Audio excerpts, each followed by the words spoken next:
Bueno, muy buenas tardes a toda la gente que nos escucha y nos ve.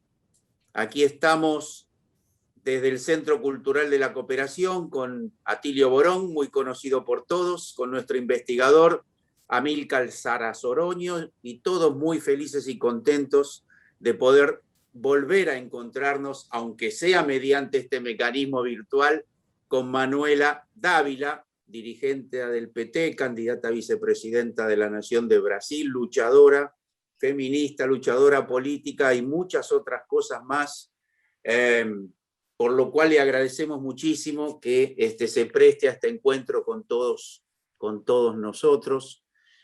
Bueno, Manuela, como comprenderás, el tema Brasil, que como decíamos fuera de cámara, cuesta comprenderlo un poco. En la Argentina es de enorme trascendencia y tenemos una gran expectativa por lo que pasa en Brasil por razones obvias.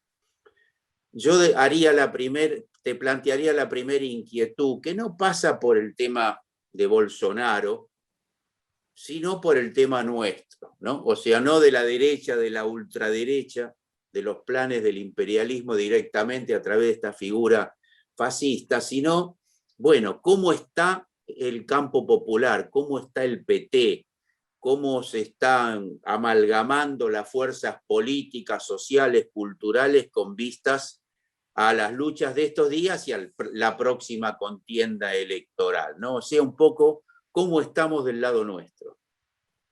Hola Juan Carlos, para mí es una alegría encontrar a Amílcar y a mi querido amigo Atilio. Es una alegría hablar con ustedes y bien, mientras estemos hablando por videoconferencia, es una oportunidad también que tenemos de hablar, de intentar comprender lo que pasa en nuestra región y imaginar salidas, ¿no? Porque a nosotros no nos basta contemplar la realidad, sino el intento de vislumbrar cuáles son las salidas para nuestros pueblos en este momento tan complejo que vivimos. Yo creo que estamos mejores do que hemos estado, o sea, los últimos acontecimientos en Brasil, y son diversos los acontecimientos a que me refiero, las últimas cosas que pasaron han hecho con que estemos comparativamente en una situación mejor que hemos estado. ¿De cuáles situaciones me refiero, Juan Carlos? En primero, el tema de la disolución completa de Lula, o sea, el tema del juicio, de lo que hablamos muchas veces entre nosotros, el tema del lawfare en Brasil, y cómo el juicio hoy construyó una salida que puso el juez Moro, el exministro de Bolsonaro, como un juez sospecho, o sea, como alguien que no ha hecho un juicio adecuado de Lula. Y con eso hemos tenido hace como un mes la primera absolución de Lula y antes de ayer la absolución completa, o sea, el juez Moro no es legítimo para hacer ningún juicio de Lula. Eso, por supuesto, cambia toda la estrategia de la izquierda, porque nosotros, por ejemplo, desde mi partido, del Partido Comunista, el Partido Socialista y los otros partidos, todos nosotros reconocemos el liderazgo de Lula. O sea, hoy tenemos a Lula con el liderazgo en todas las encuestas. Y eso hace con que las fuerzas sociales se organicen de una otra manera para las elecciones. Ese es un tema. Pero no solo el tema del juicio de Lula es un tema que ha hecho con que tengamos cambio en los últimos días. Y lo digo a ustedes días porque en Brasil vivimos la máxima de un día por vez, porque los acontecimientos políticos tienen una dinámica muy, muy compleja con Bolsonaro. En los últimos acontecimientos que involucran al presidente Bolsonaro también han hecho con que tengamos mucha gente en la calle, mismo con la pandemia, porque ese es un tema para la izquierda y para los movimientos sociales, ¿no? El año pasado hemos logrado éxito en algunas movilizaciones, mismo con la pandemia, en el ambiente virtual. O sea, nosotros hemos proponido en el Congreso Nacional el tema del soporte básico para el pueblo trabajador desempleado y hemos imponido una derrota al gobierno, pero no hemos estado en la calle.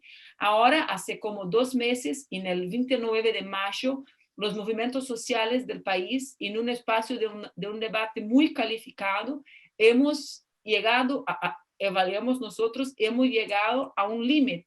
Y con eso hemos decidido estar en la calle. En el 29 de mayo hemos tenido miles y miles de personas en todo el país. O sea, no es algo que pasa solo en el nordeste, o solo en el sur o en el sudeste brasileño, sino que en todo el país. Después hemos hecho otra manifestación 15 días después y hemos tenido más gente todavía. Y ahora, en el 3 de julio, o sea, en el sábado, tenemos nueva movilización.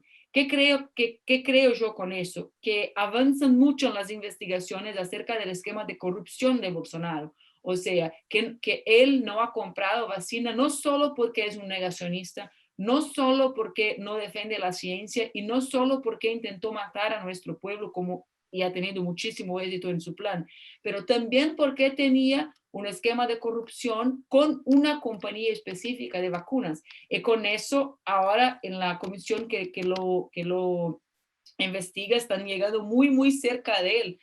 En la última semana llegaron a su líder de gobierno. O sea, están muy cerca de él con un esquema de corrupción. Y con eso, la gente está en la calle.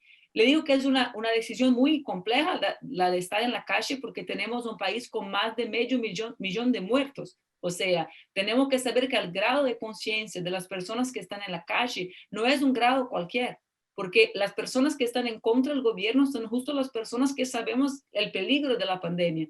O sea, si tenemos miles de personas en la calle en contra de Bolsonaro es porque tenemos mucha gente con disposición de coger el riesgo, porque mismo con las mascarillas y mismo con todo, lo sabemos lo que significa. O sea, significa que el gobierno es más letal a miles de brasileños y amenaza más a los brasileños do que el virus. Y esa no es una sentencia que cualquiera puede ser en cualquier país, ¿no, Juan Carlos?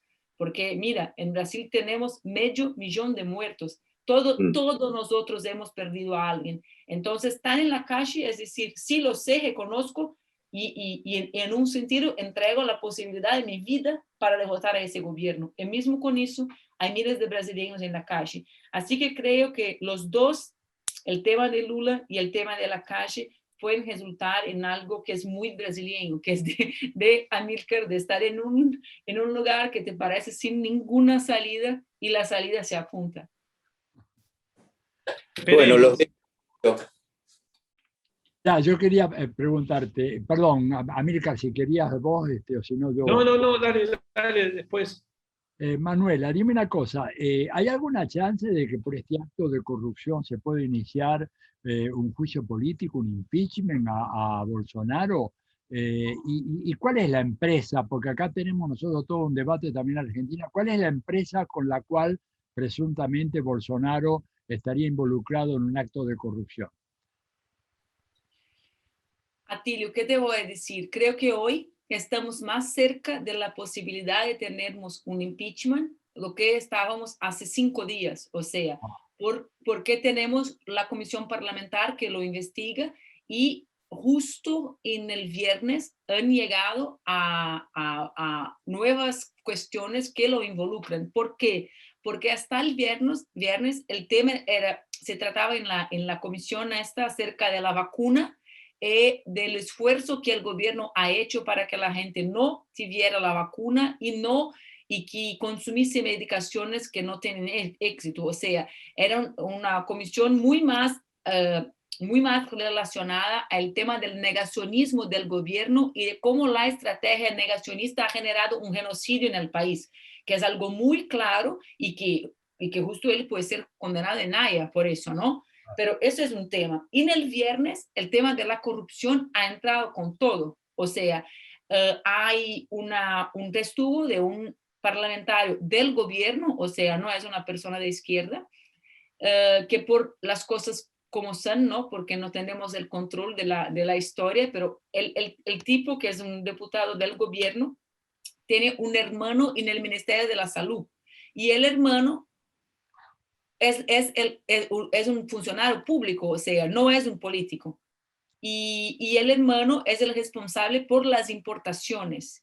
Y el hermano ha dado el testigo para el diputado, o sea, son los hermanos Miranda, lo decimos que son cantantes ahora porque ganaron nombre, pero un hermano, el que no es político, ha dicho para el otro que ha sufrido presiones comerciales violentas para comprar la vacuna indiana. Y eso no involucraría al presidente, sino que él ha hecho una reunión con Bolsonaro para decirle, mira, hay eso, está pasando esto, porque creía que Bolsonaro era un hombre correcto. Y Bolsonaro no ha hecho nada. Y le ha dicho, sí, es una trampa, es un esquema del líder del gobierno.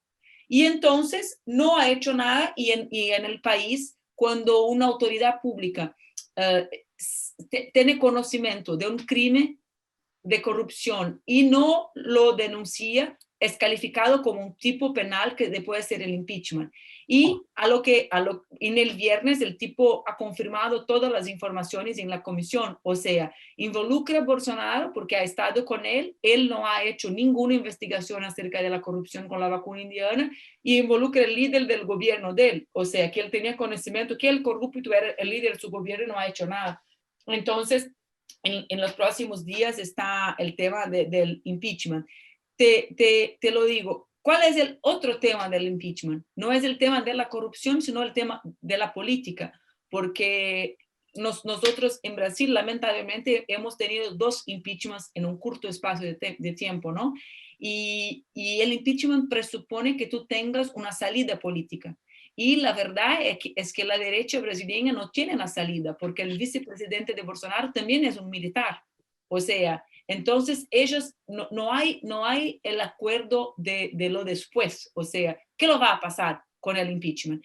Pero la verdad es que hay gente de la derecha que trabaja, porque tenemos que tener la derecha para sacarlo, ¿no? Nosotros tenemos solo 100 diputados de los 500, por eso hablo de ellos.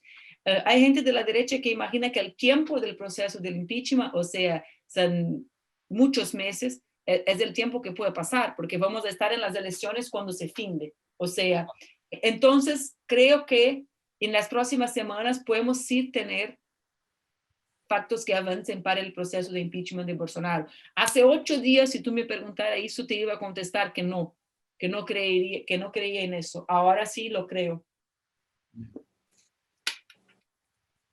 Y esto, Manuela, puede desmejorar lo que se observa, quizás, no sé, será tu evaluación también, pero la buena disposición hacia la unidad del campo progresista de izquierda que se viene construyendo, el que aparezca un impeachment puede modificar un poco esta trayectoria, o un poco por lo que vos señalabas, ¿cierto? ¿O vos crees que está debidamente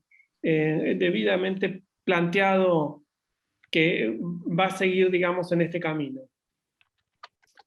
América, ¿qué te puedo decir? Te voy a decir que el tema más importante para la unidad de izquierda está con Lula y no con eso. Nosotros del Partido Comunista desde el 2018 ya decíamos que teníamos que tener la unidad, o sea, y la izquierda ha salido completamente fragmentada en la primera vuelta. Solo nosotros estábamos con el PT y los otros tenían candidatos. Entonces, ¿qué creemos nosotros? Que en primer lugar, en Brasil tenemos la necesidad de hacer un pacto más amplio que la izquierda, una especie de aislamiento social de Bolsonaro, o sea, como una línea imaginaria. ¿Quién está con la democracia y con la ciencia y con la vida? Bueno, esa es la primera línea que tenemos que hacer y dejar claro para el pueblo el año que viene. ¿Eso significa una candidatura única? No, pero nosotros defendemos un compromiso público con la democracia. ¿Quiénes son los candidatos con la democracia? Porque lo que hemos visto en el 18 es que contra la izquierda, la derecha que se dice democrática se pone con los fascistas. Y entonces ahora para nosotros es el momento de decir, no es difícil elegir, porque en el 2018 en Brasil ellos han hecho un periódico muy importante de la derecha, ha dicho, es difícil elegir entre Haddad y Bolsonaro. O sea, nosotros decimos, no puede ser difícil elegir entre la democracia, la ciencia, la vida y Bolsonaro. Ese es un tema de lo que decimos la Frente Amplia. ¿Cuál es la Frente Amplia? Son estos elementos. democracia, ciencia y vida en Brasil. Pero nosotros en la izquierda, creo yo, estamos con el tema de la unidad con Lula. ¿Qué va a pasar? Nosotros los comunistas siempre hemos defendido la unidad. Tenemos que derrotar a Bolsonaro. Ese es el fundamental para la vida del pueblo brasileño. No es solo el tema de cómo va a ser el gobierno. Nosotros aquí no, yo no estoy involucrada solo con el tema de cómo va a ser el gobierno, Amílcar. Yo no tengo cómo salir con mi hija en la calle. Es de eso que hablo. Es de la posibilidad de mi hija estudiar en mi país o no estudiar en mi país. Esa es la realidad. Nosotros tenemos que sacar las consecuencias de la realidad y no de los deseos de los partidos, de la realidad concreta, como nos ha dicho Lenin, Atilio. Es de esto que tenemos que sacar las consecuencias políticas. Y esa es la realidad de mi país. Un país que tiene la milicia, o sea, los paramilitares en el gobierno. Es de eso que hablamos. Y entonces para eso tenemos que interromperlos y es Lula lo que puede hacer con más fuerza. 2, creo que hoy el PSOL, que es otro partido de la izquierda, también avanza la conciencia acerca de la unidad, es lo que percibo yo. Yo no tengo cómo hablar de los otros partidos, así como los socialistas también lo comprenden más. Tenemos una dificultad en el país con el tema de la candidatura de Ciro Gómez, que es un hombre de la izquierda, del centro izquierda, que siempre ha estado con nosotros y que tiene una candidatura y que hoy se pone en contra de nosotros. Pero a ver lo que va a pasar. Tenemos un año y yo tengo esperanza que estemos todos juntos en la primera vuelta porque es lo que tenemos necesidad. Incluso porque las encuestas nos apuntan que es posible que Lula venza en la primera vuelta. Pero eso no significa que Bolsonaro no tenga fuerza. Ese es el complejo del país. O sea, nosotros tenemos 1/3 de la población que se va de Bolsonaro a Lula y de Lula a Bolsonaro. O sea, es de esa gente que hablamos. ¿Cuál va a ser la situación económica el próximo año? ¿Cómo va a estar el tema de la gente con él? Porque eso es como 30% de los electores que se van de un a otro. Por eso la demanda también por la unidad. Porque otro tema que a mí me preocupa es que una parte de la izquierda, con la idea que Lula tiene más ventaja, o sea, reúne más condiciones de vencer Juan Carlos, que por eso no necesitamos estar juntos. Pero la verdad es que es el revés, porque Lula tiene muchísima fuerza, pero Bolsonaro sigue teniendo. Miren, son más de 500,000 de muertos y él tiene la popularidad, como está mala, pero tiene más de 25 puntos de personas que aprueban a su gobierno. Eso no es poco, ¿no? Es más de lo que necesita en la primera vuelta. Vamos a tener 2. Entonces creo que va a ser una elección muy compleja. También creo que tenemos, perdón, y los digo que si no comprenden lo que digo, que me hagan así, porque estoy como... ¿Sí, Atilio? ¿Se comprende, Atilio? No. Sí, se comprende. Lo otro que iba a decir es que creo que hablamos poco acerca de eso, los partidos de izquierda en Brasil, y tenemos el deber de alertar, que es el tema de la violencia política en Brasil. O sea, también tenemos que sacar las consecuencias de las amenazas reales que estamos viviendo. O sea, Bolsonaro nos dice que no va a reconocer el resultado de las elecciones. Bolsonaro nos dice que tiene poder sobre, el ejército, porque tenemos la mirada muy fija en las Fuerzas Armadas por los golpes militares, pero en Brasil tenemos 27 fuerzas militares estaduales. O sea, que tienen la relación no jerárquica con él, porque jerárquica es una relación con los gobiernos, pero tienen relación política con él y que nos evidencia que están como una fragilidad muy avanzada, o sea, que pueden estar con él en situaciones de violencia durante las elecciones. Entonces, el tema de cómo se va a pasar las elecciones en Brasil y cómo van a tratar el resultado de las elecciones en Brasil es algo central que se debate en América Latina, porque ellos tienen menos fuerza popular y mientras tengan menos fuerza popular, tienen más radicalidad en sus acciones. Eso es algo que tenemos que tener en nota cuando hablamos de Brasil en el próximo año. Fíjate que lo que tú decías, por ejemplo, Piñera, con un número de muertes infinitamente menor, pero llegó a tener 9% de aprobación, lo cual habla del fenómeno este que tú dices, la base social de Bolsonaro y sobre todo la organización paramilitar que Bolsonaro ha organizado, y que a mí me recuerda mucho lo de Trump. Trump dijo que no iba a perder las elecciones. Trump tiene en este momento, hay estudios en Estados Unidos, tiene unas milicias populares de casi 50.000 personas. Es una cosa de locos, ¿verdad? Y yo no sé, pero en Brasil la impresión que tengo que esa fuerza paramilitar es muy, muy poderosa y va a requerir realmente una concertación de todas las fuerzas progresistas y de izquierda, como tú dices. La duda es, estos sectores de derecha, democráticos, de centro, ¿irán a plegarse a una candidatura que gire en torno a Lula, o Lula seguirá siendo satanizado, ¿verdad?, como lo ha sido por la prensa durante mucho tiempo? Yo creo que van a intentar derrotarlo y satanizarlo como siempre, pero también creo que hoy ellos tienen más claro el tema de lo que significa Bolsonaro a Chile.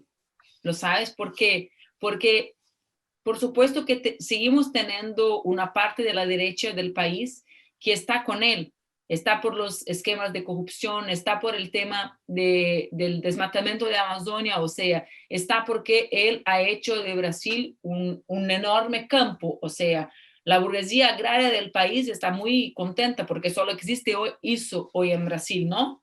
Nosotros decimos en portugués que nos transformamos en una enorme fazenda, o sea, un fazendão en portugués. Pero la verdad es que otros sectores, creo, van a intentar construir una tercera vía y en eso sigue Sergio Moro, o sea, mismo con el tema del juicio, ellos lo ponen como, porque Moro sigue teniendo como 8 puntos en la encuesta. O sea, es lo que tienen ellos. Ese es el tema. Han intentado con alguien de la televisión y el tipo se quedó en la televisión. O sea, han intentado, un joven que es muy popular en Globo, y intentaron ponerlo, no lograron. Entonces van a intentar sacar una tercera vía, creo yo, y satanizar a Lula. Pero después creo que, bueno, que una parte de ellos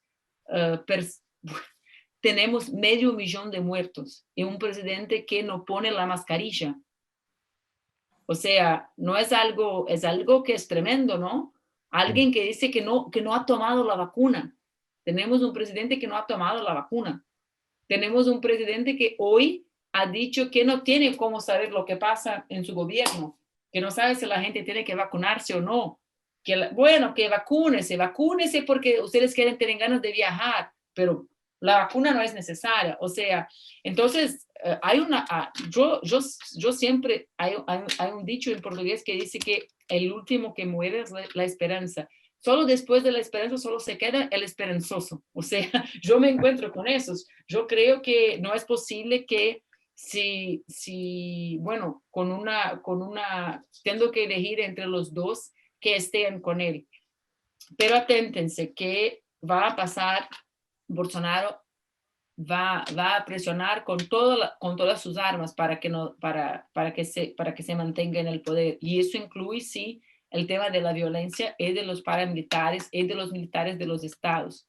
No es un juguete lo que dice él. O sea, mismo el tema, que es un tema muy, muy popular para la extrema derecha hoy en Brasil, que es el tema del voto impreso o no. O sea, nosotros tenemos la votación electrónica y ellos tienen ganas y es una votación completamente fiscalizable. O sea, hay cómo saber si hubo una fraude o no. Es auditable, se lo dice en portugués.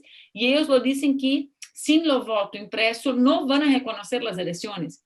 ¿Qué significa? No vamos a cambiar nuestro sistema electoral. Nunca hemos tenido una fraude. Que ellos tienen ganas de no reconocer o intentan ganar el voto impreso para poner en la mano de los paramilitares en las regiones ocupadas por milicias, como el estado de Bolsonaro, Río de Janeiro. O sea, entonces intentan poner ese tema de la violencia del paraestado, del estado de la violencia, del narcoestado, en la política también. Claro. Tremendo, ¿no? Amílcar, ¿querés vos, Amílcar? Una pregunta un poco enganchada a lo anterior. Manuela, vos que tenés esta conexión con la juventud y con las nuevas ideas que van planteando las juventudes brasileras, yo pensaba un poco, bueno, esta apuesta que va a hacer Bolsonaro hacia una campaña electoral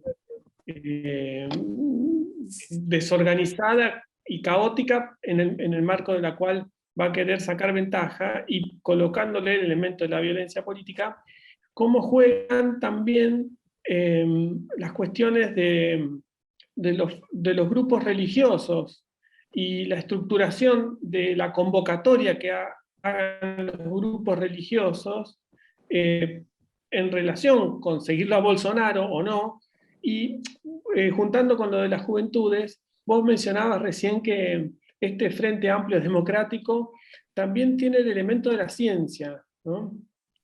Curioso que estemos en el 2021 hablando de la ciencia un poco contra la religión, como componiendo también el discurso de izquierda. ¿Qué te viene en el balance de este momento de Bolsonaro? Aparece esto, ¿no? Lo religioso y la ciencia como parte de la identidad política de izquierda. Amílcar, es casi una generosidad tú decirle que tengo una relación con la juventud. Eso no es acerca de mí, Chile, es acerca de los políticos, que son cada vez más viejos, así que yo sigo jovencita, porque es una comparación. Pero a ver, lo que te voy a decir. En primer, el tema de las religiones. Yo incluso ahorita estoy leyendo un libro importante acerca de los evangélicos en Brasil. Aquí creo que hay dos cosas. Primero, lo que Bolsonaro tiene dos fuerzas hoy. Los jefes de las iglesias evangélicas y los militares. Los militares en el sentido amplio, como he hablado antes. Entonces, ellos tienen más poder de lo que han tenido las iglesias, porque a él no le resta mucha cosa. Y es el pueblo que cree en el tema de lo que él dice acerca de la moral, para intentar resumir con las fake news. Eso es un tema. El otro tema es que la izquierda ha errado muchísimo con los evangélicos, porque hemos transformado a ellos en una especie de enemigo común, como ellos nos han transformado. O sea, y entonces nos olvidamos que nuestro país es un país cristiano y mismo el PT solo lo existe porque ha creado un cristianismo suyo, la teología de liberación. O sea, la existencia del PT tiene que ver con eso. Entonces aquí creo que con los evangélicos existen dos cuestiones. Yo observo muy atentamente que en el último periodo han surgido nuevos liderazgos de la Iglesia Católica en el país.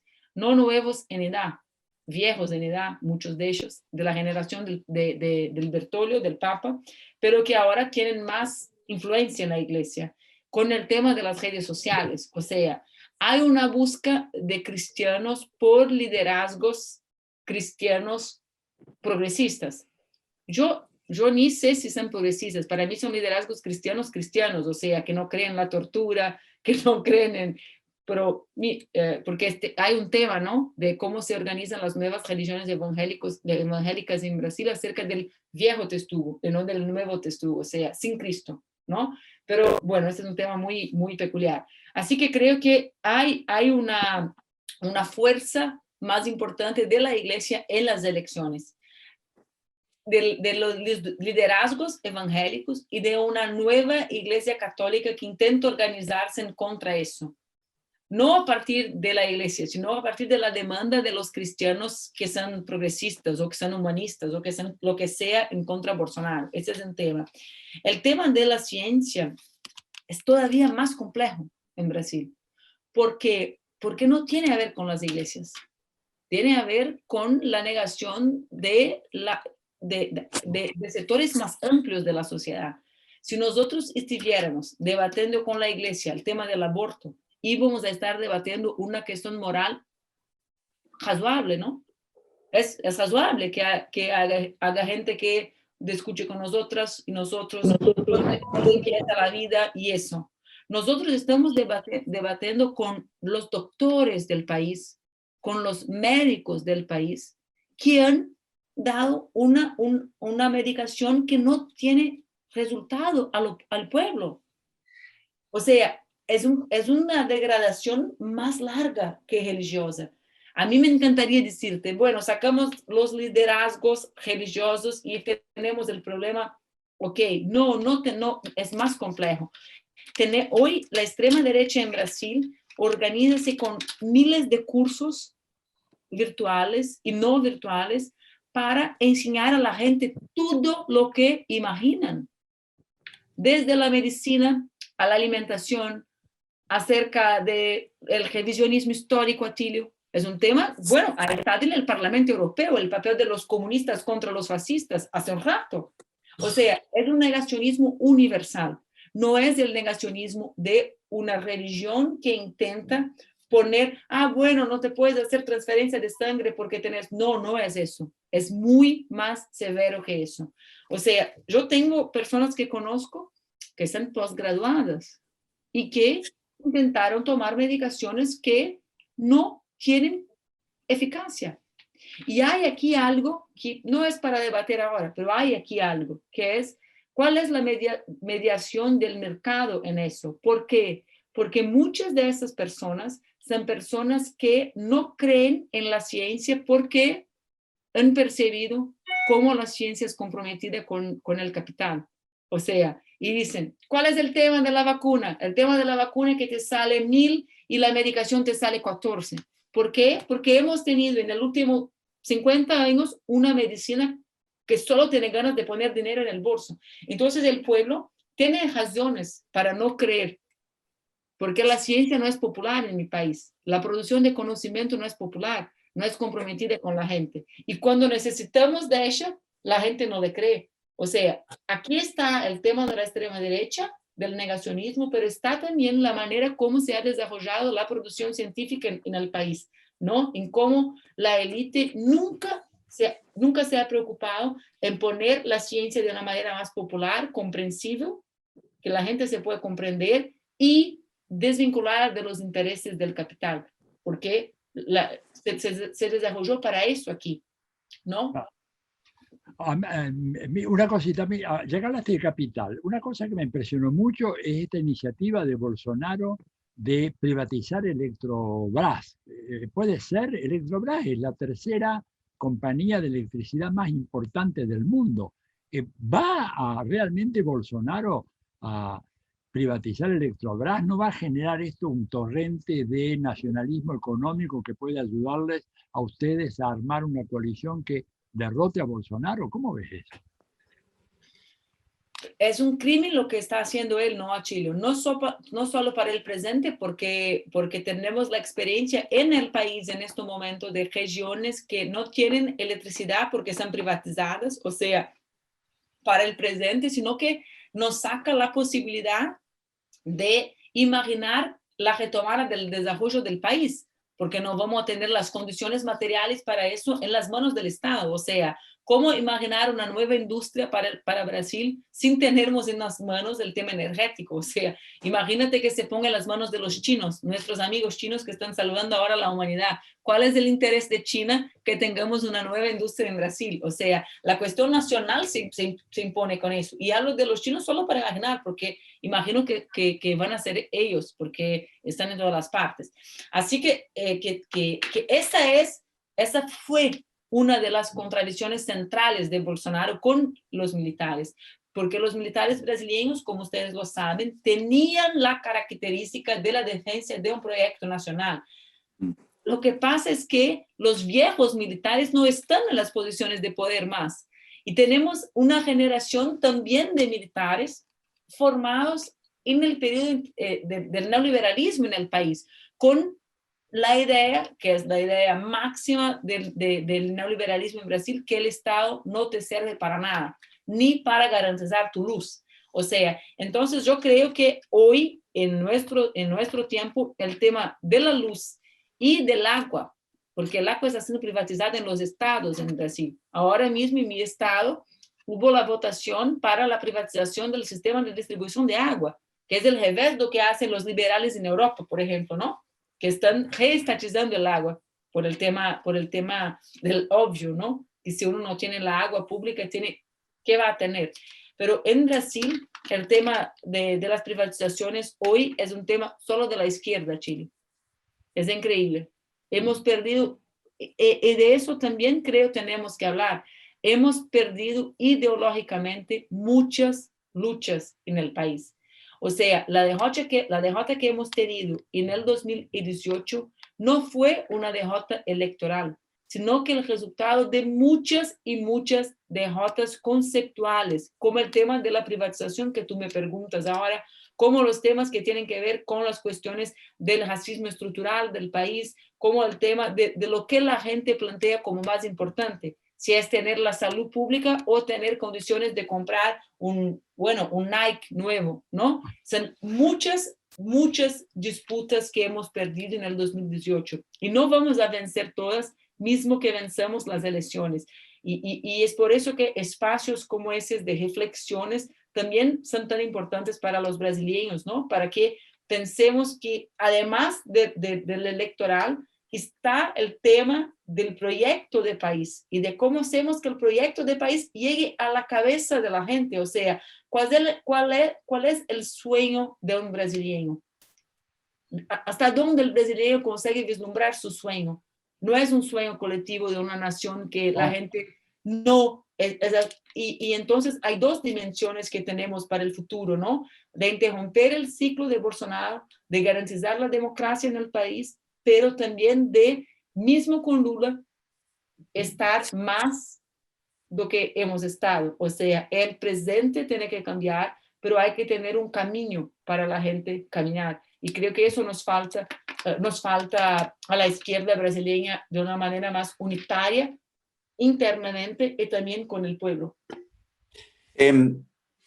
Manuela, hablando de la izquierda, ¿cómo está la situación? Vos mencionaste antes los partidos políticos que estarían de acuerdo con un proceso de unidad muy amplia frente a una suerte de fascismo. O sea, nuevamente un dilema histórico, ¿no? Como que han tenido los sectores progresistas frente al fascismo. ¿Cómo están los partidos políticos de izquierda, del tuyo, el PC, el PT, los otros partidos, y cómo está más que nada la organización del movimiento sindical? Te quisiera preguntar muchas otras cosas, como el movimiento feminista y todo, pero en realidad tenemos 5 minutos más y no se puede.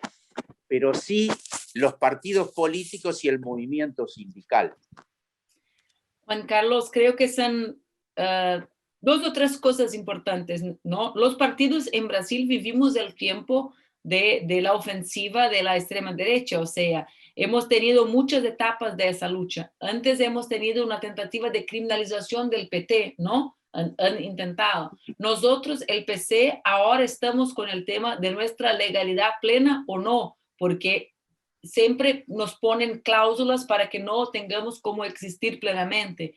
Entonces, yo creo que estamos muy atentos e intentando hacer cambios en la legislación electoral para garantizar el funcionamiento de todos los partidos de izquierda, porque ellos dicen a la gente que en Brasil tenemos muchos partidos y que el problema son los partidos pequeños, cuando la verdad todos los episodios de corrupción del país ha pasado por grandes partidos, ¿no? Partidos sin contornos ideológicos, partidos donde la gente se pone adentro y hace como si fuera una fiesta en la pandemia, una fiesta con el dinero del pueblo. Nosotros ahora creo que vivimos una ascensión de los movimientos sociales, ¿no? Y en eso están en Brasil. Y por eso no te contesto lo que me preguntas, pero lo que tengo ganas de contestarte, esa es la ventaja de ser la persona que contesta. Eso lo he aprendido en la facultad de periodismo. Pero chistes aparte, te lo contesto que en Brasil, cuando hablamos del movimiento social, tenemos que hablar de los nuevos movimientos de la juventud, de la periferia o de las favelas, como decimos nosotros. Eso es el nuevo del país. Eso es el nuevo, está como el nuevo, ¿qué tiene vida? A mí me encanta mirar a un espacio y ver, esto tiene vida, ¿no? y la gente se involucra, no que sea un movimiento perfecto, organizado, hay ganas de cambiar la realidad, hay ganas de estar con la gente, hay ganas de construir un nuevo país. ¿Quién son las personas que están con eso ahora? Los jóvenes, hombres y mujeres, sobre todo negros, de las periferias del país. Esto es el nuevo en la política del país. ¿Eso tiene que ver con el trabajo? Sí, tiene que ver con el trabajo, porque ahí están, por ejemplo, los trabajadores de lo que decimos uberizados, ¿no? Ahí están. Por eso hemos tenido un paro en Brasil de trabajadores no es del Uber solo porque están los motociclistas con el tema de la comida, pero hemos tenido un paro el año pasado inmenso de ellos y no están organizados en las centrales. ¿Lo comprendes? ¿Por qué? Porque no es un trabajo formal como nos preparado en las centrales para organizar. Es un otro trabajo. Entonces, yo creo que los que tienen ganas de comprender a Brasil precisan comprender a eso que pasa en los barrios pobres del país y que no hubiera pasado antes. Hay el tema de las mujeres, que en Brasil es brutal. O sea, solo para que tengan un número en la cabeza y comprendan cómo eso tiene que ver con clase en nuestro país. Hoy, 62% de las mujeres negras que son madres de niños hasta 3 años no trabajan en Brasil. O sea, más de la mitad de las mujeres que son madres no logran trabajar. Entonces, eso es algo que pone a las mujeres en la calle.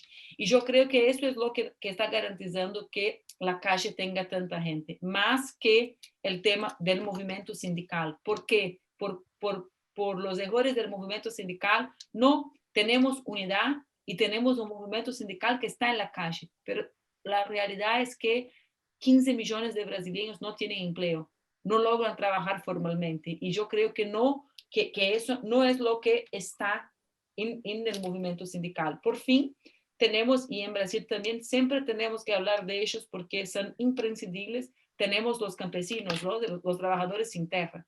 Y ellos siguen siendo compañeros que están muy organizados, con un trabajo más largo en la ciudad, por la producción de alimentos, por el tema de las redes de solidaridad que han hecho en la pandemia, o sea, la producción de los agricultores del MST se ha ponido para alimentar nuestro pueblo en un momento que, Juan Carlos, 130 millones de brasileños han tenido hambre en la pandemia. ¿Pues sabes lo que es eso? 130 millones. Entonces, el MST también hoy tiene una relación más profunda con la ciudad y creo que eso es un elemento importante para que tengamos. Así que yo creo que estamos mejores de lo que hemos estado, con más unidad que hemos tenido y con más gente en la calle. Y creo que eso es importante para que empecemos a caminar. Y creo que la caminata puede nos llevar a una victoria.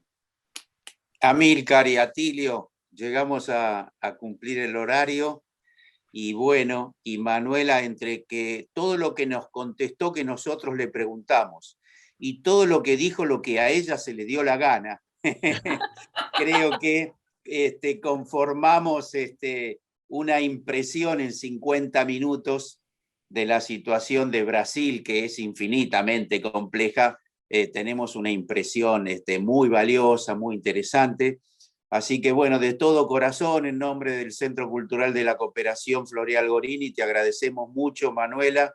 Y bueno, esperamos poder vernos pronto, abrazarnos pronto en nuestra sala Solidaridad, cuando vos puedas venir nuevamente a nuestra ciudad, a nuestro país, y te deseamos, bueno, lo mejor para vos y para todo el hermano y hermanas del pueblo brasilero.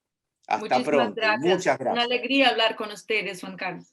Eu acredito no Brasil, Brasil dará certo, ¿ok? Abrazo, querida. Chao, Manuela, hasta pronto y muchas gracias. Chao, gracias chao. a ustedes. Cuídense. Chao.